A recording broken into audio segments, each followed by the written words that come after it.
Une femme rentre tard du travail. Son mari, déjà en colère, commence à l'interroger. « D'où viens-tu »« Je viens du travail. »« Tu finis à quelle heure ?»« À 16h30. »« Et regarde l'heure maintenant. Il est 18h. » La femme s'excuse plusieurs fois.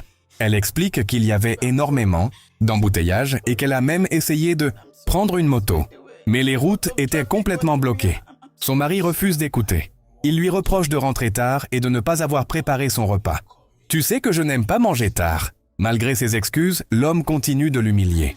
Finalement, il lui ordonne d'entrer dans la maison, de s'agenouiller et de lever les mains pour l'attendre. Leur fils assiste à cette violence depuis longtemps.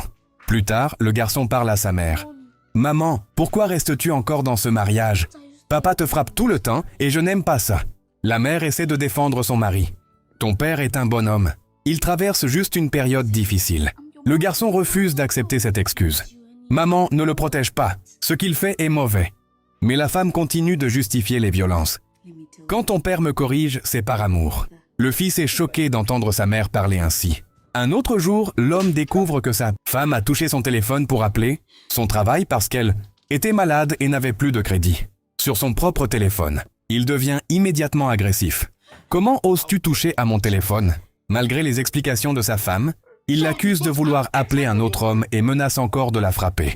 Après cette scène, leur fils reprend la parole. « Maman, pourquoi restes-tu ici? Si tu meurs un jour, qui va s'occuper de moi ?»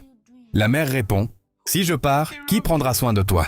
Le garçon la regarde droit dans les yeux. « Même si toi et papa n'êtes plus là, je survivrai. Mais toi, si tu restes ici, tu risques de mourir. » Ces paroles frappent profondément la femme. Elle réalise enfin qu'elle vit dans une relation toxique et dangereuse. Alors, elle décide de quitter son mari. Plus tard, elle raconte son histoire à une amie. « Mon fils m'a ouvert les yeux. Avant, je pensais que mon mari me corrigeait par amour.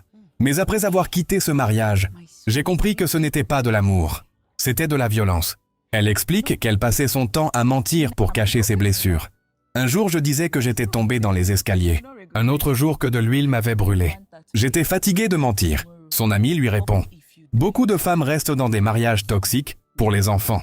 Mais si une femme meurt dans cette souffrance, les enfants continueront quand même à vivre. » La femme continue son témoignage. « Après mon départ, mon ex-mari s'est remarié. Mais il a recommencé les mêmes violences avec sa nouvelle épouse, jusqu'au jour où il l'a tuée. La police finit par l'arrêter pour meurtre et violence conjugale. Un policier lui déclare « Un homme ne doit jamais lever la main sur sa femme. Les femmes doivent être protégées et respectées. » L'homme est ensuite envoyé en prison. À la fin, la femme récupère son fils et recommence une nouvelle vie, loin des violences. Elle conclut avec une leçon importante. Quand vous êtes dans un mariage toxique, ne restez pas uniquement pour les enfants.